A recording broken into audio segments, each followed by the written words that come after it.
وسلم إني أحب أن أسمعه من غيري. وقال النبي صلى الله تعالى عليه وسلم إن الله عز وجل لا يقبل من العمل إلا ما كان خالصا وابتغي به وجهه. وقال النبي صلى الله تعالى عليه وسلم إنما الأعمال بالنيات وإنما لامرئ ما نوى. وقال النبي صلى الله تعالى عليه وسلم خير الهدي هدي محمد صلى الله عليه وسلم. وقال النبي صلى الله تعالى عليه وسلم أحسن الحديث كتاب الله.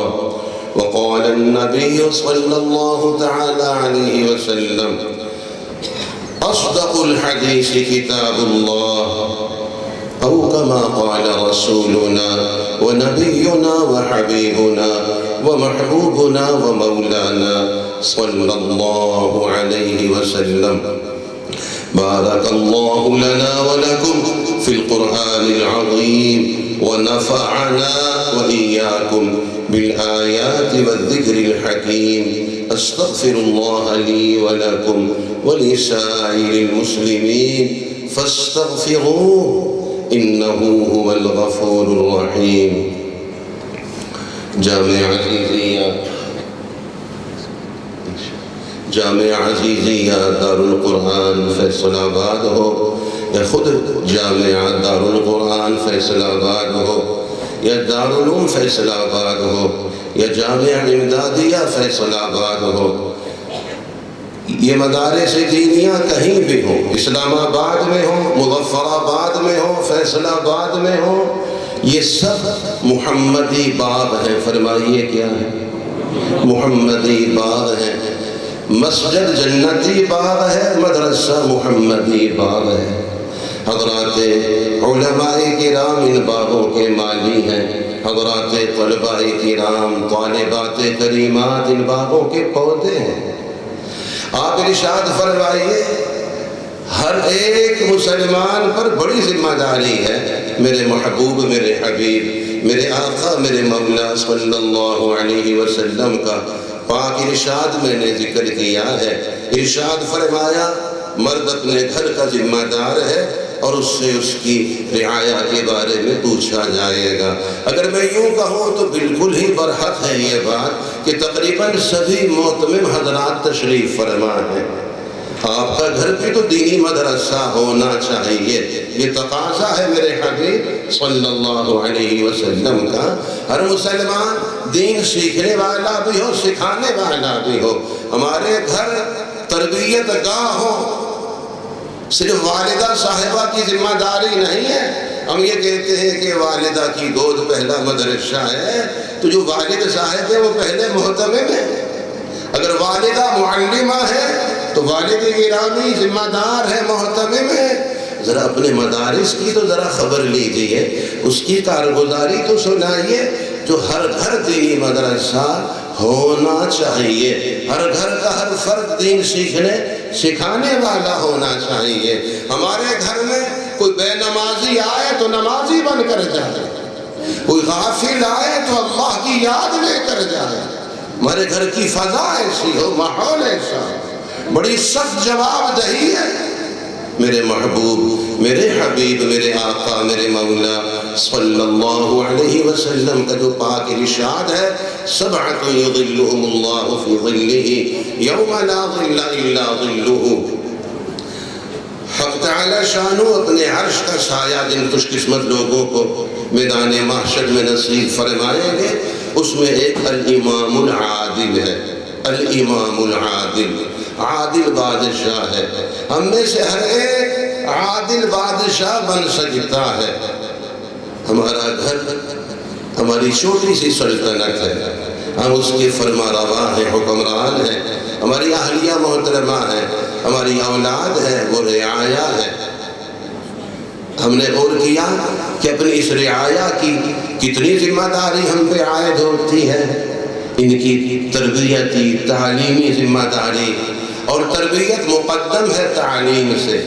تعلیم بیج ڈالنا ہے، تربیت تربیت ہل جوتنا، زمین کو بیج کے قابل بنانا ہے۔ آپ ارشاد فرمائیے اگر صرف بیج ڈالا جائے اور ہل نہ جوتا جائے، زمین کو فصل کے قابل نہ بنایا جائے تو وہ بیج اگے گا یا کوئی پرندہ چگے گا؟ ہاں، کوئی پرندہ چگے گا، وہ بیج نہیں اگے گا۔ استعداد نہیں بنائی اور بیج ڈالا ہے، وہ بیج اگتا نہیں ہے، کوئی پرندہ چگتا ہے۔ تو تربیت مقدم ہے، پہلے ہل جوتنا ہے، استعداد بنانا ہے، پھر بیج ڈالنا ہے۔ اور یہ اولاد پودے ہیں، فرمائیے کیا ہیں؟ پودے ہیں۔ پودوں کو پانی کی ضرورت ہوتی ہے۔ آپ نے میرے ساتھ یہ موافقت جو کرنی ہے وہ میرے اصرار پر نہیں کرنی، آپ نے اپنے تجربہ کی روشنی میں بھی میری رہنمائی فرمانی ہے۔ یہ بات جو میں کہہ رہا ہوں یہ تنگ نظری کی بات ہے، دقیانوسی ذہن ہے، بہت زیادہ کوئی سختی کر رہا ہوں کہ پودوں کو پانی کی ضرورت ہے کہ سبھی کی یہی رائے ہے؟ پودوں کو پانی نہ لگے تو وہ سوکھ جاتے ہیں، فرمائیے سوکھ جاتے ہیں، پودوں کو پانی کی ضرورت ہوتی ہے۔ تو یہ جو پودے ہیں جو کیاریوں میں اور جو گملوں میں کھلے ہوئے ہیں وہ تو مرجھانے کے لیے، اور جو اولاد کے پودے اللہ نے دیے ہمارے دامن میں کھلے ہوئے ہیں یہ مرجھانے نہیں، ہمیں جنت تک پہنچانے کے لیے۔ اب میں مستورات سے بھی عرض کرتا ہوں، اپنی بہنوں بیٹیوں سے بھی، اپنے گملے اور کیاری میں کھلے ہوئے پودوں پر کتنی توجہ دیتی ہو، گوڈی کرتی ہو، پانی لگاتی ہو، واللہ اعلم کھاد دینا ہے، سائے کا انتظام کرنا ہے، دھوپ کا انتظام کرنا، جو ان کے لوازمات ہیں، حتیٰ کہ باڑ بھی لگاتی ہو۔ گھر میں مرغیاں بھی ہیں اور یہ چھوٹی چھوٹی سبزی بھی ہے، چھوٹی چھوٹی کیاریاں بھی ہیں، گھر میں بکری بھی ہے اور یہ پھلدار درخت بھی ہے۔ تو فرمائیے بہت احتیاط ہوتی ہے، باڑ لگاتے، بڑی محنت کرتے۔ وہ پودے جو مرجھانے کے لیے، وہ پودے جو کیاریوں میں گملوں میں کھلے، ان پر کتنی محنت، باڑ لگاتے ہوئے ہاتھ زخمی ہو جاتے۔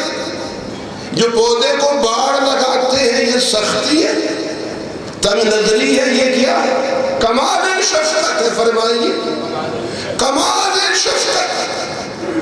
بہت زیادہ پودے سے محبت کا اظہار ہے تاکہ اس کی صلاحیت برباد نہ ہو، دشمن اس کو نقصان نہ دے اور اس کی بڑھوتری میں کمی نہ آئے۔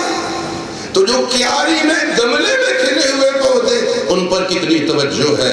اور ایسا بھی ہوتا ہے، آپ نے دیکھا کہ آپ نے گھر میں سبزی اگانی ہے، دیسی سبزی آپ کو چاہیے، لیکن گھر میں مرغیاں بھی ہیں۔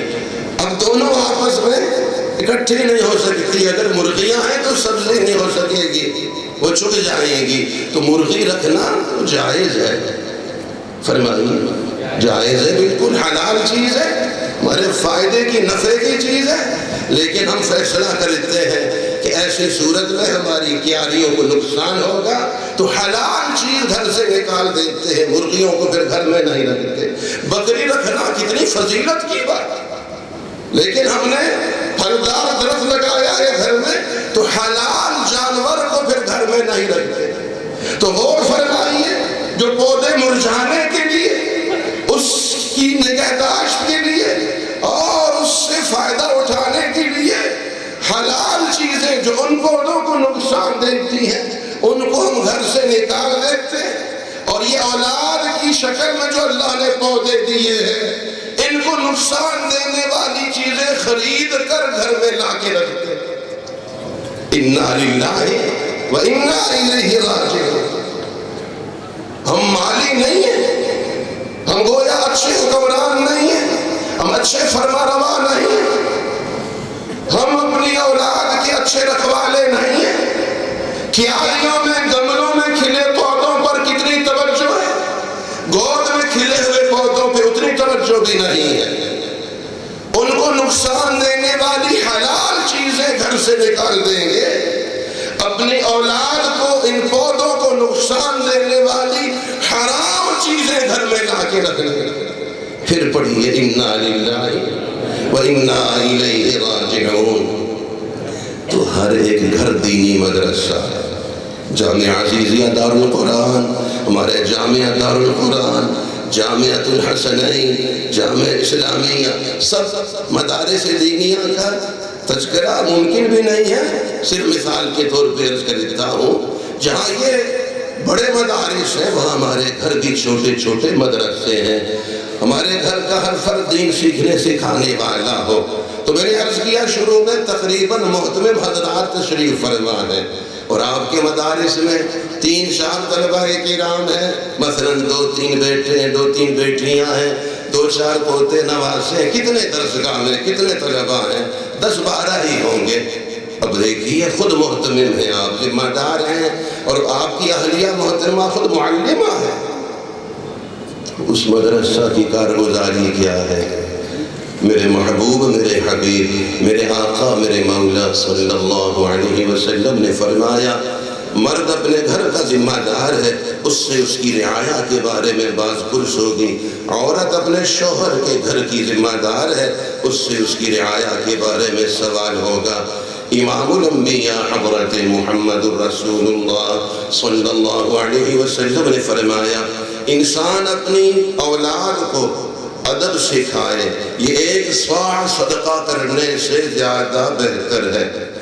میرے محبوب صلی اللہ علیہ وسلم نے فرمایا اپنی اولاد کو اچھے ادب سکھانے سے بہتر عطیہ، بہتر ہدیہ کوئی نہیں ہے۔ ارشاد فرمایا اپنی اولاد کو، اپنے گھر والوں کو خیر سکھلاؤ، ان کو باادب بناؤ۔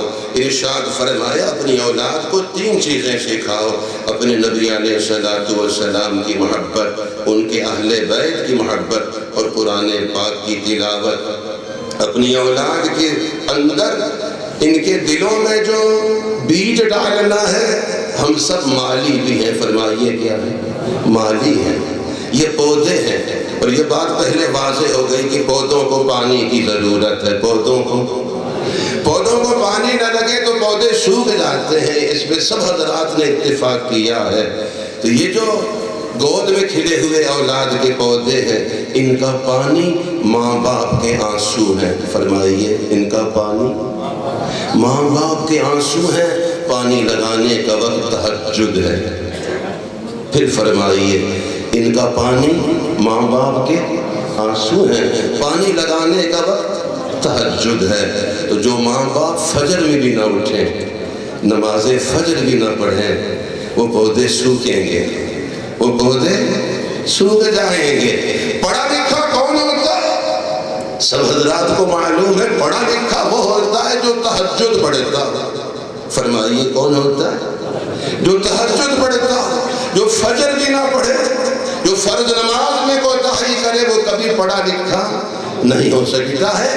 یہ کتنی غلط روش چل پڑی ہے، جو پڑھے لکھے نہیں ان کو پڑھے لکھا کہنا شروع کر دیا، یہ ظلم ہے۔ تو پڑھا لکھا وہ ہوتا ہے جو تہجد پڑھتا ہو، جو فجر بھی نہ پڑھے، فرض نماز میں بھی کوتاہی کرے، وہ کبھی پڑھا لکھا نہیں ہو سکتا ہے۔ حق تعالی شانہ ہم سب کو پڑھا لکھا بنائے۔ یہ بات ذرا پھر ارشاد فرمائیے، ان پودوں کا پانی ماں باپ کے آنسو ہیں، جو سرپرست ہیں، مربی ہیں، تربیت فرمانے والے، ان کے آنسو ان پودوں کا پانی ہے، اور پانی لگانے کا وقت تہجد ہے۔ تو جن گھروں میں ماں باپ فجر میں بھی نہ اٹھتے ہو، وہاں پودے سوکھیں گے نہیں تو کیا ہوگا؟ اللہ جل شانہ ہماری اس فصل کی حفاظت فرمائے۔ اولاد فصل ہے، اور اولاد ہماری درسگاہ کے طلبہ کرام ہیں۔ اپنے اپنے مدارس کی کارگزاری بھی ذہن میں رکھنا ہے۔ ہر گھر دینی مدرسہ، ہر گھر کا ہر فرد دین سیکھنے سکھانے والا ہونا چاہیے، جبکہ ہے نہیں، ہو نہیں رہا۔ یہ سخت جواب دہی ہے۔ یہ اولاد اللہ جل شانہ کی بھی امانت ہے، ان کے بندے ہونے کے اعتبار سے، ان کے نبی علیہ السلام کی بھی امانت ہے، ان کی امت ہونے کے اعتبار سے۔ تو اپنے بچوں کے اندر خشوع اور خضوع اور تقویٰ، اللہ جل شانہ کی عبودیت اور غلامی کی روح کو پیدا کرنا ہے۔ حضرت سیدنا سہل بن عبداللہ تستری رحمہ اللہ فرماتے ہیں جب میں 3 سال کا تھا رات کو اٹھ جایا کرتا تھا اپنے ماموں حضرت محمد ابن سوار رحمہ اللہ کی نماز کو دیکھتا تھا، وہ رات کو تہجد میں رب کی بارگاہ میں کھڑے ہوتے تھے۔ ایک دن انہوں نے مجھے فرمایا میں 3 سال کا چھوٹا سا ہوں، فرمایا کیا تم اللہ تعالیٰ کو یاد نہیں کرتے جس نے تمہیں پیدا کیا؟ میں نے عرض کیا ماموں جان میں اپنے رب کو کیسے یاد کروں؟ انہوں نے فرمایا جب تم اپنے بستر پر لیٹا کرو تو زبان ہلائے بغیر 3 مرتبہ کہا کرو اللہ معی، اللہ جل شانہ میرے ساتھ ہیں، اللہ ناظر الیہ، اللہ جل شانہ مجھے دیکھ رہے ہیں، اللہ شاہدی، اللہ جل شانہ میرے پاس موجود ہیں۔ ذرا ہم بھی دہرا دیں اللہ معی، اللہ ناظر الیہ، اللہ شاہدی۔ فرماتے ہیں چند راتوں میں نے عمل کیا۔